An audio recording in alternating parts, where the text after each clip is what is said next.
mga uri ng sahod. Una, sibuyas na sahod. Ito yung sahod na kapag hinati-hati mo sa gastusin, mapapaluha ka.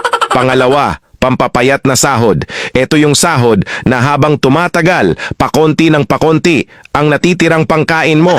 Pangatlo, magic sahod. Ito naman yung sahod na konting kumpas lang ng kamay at abracadabra, wala na siya.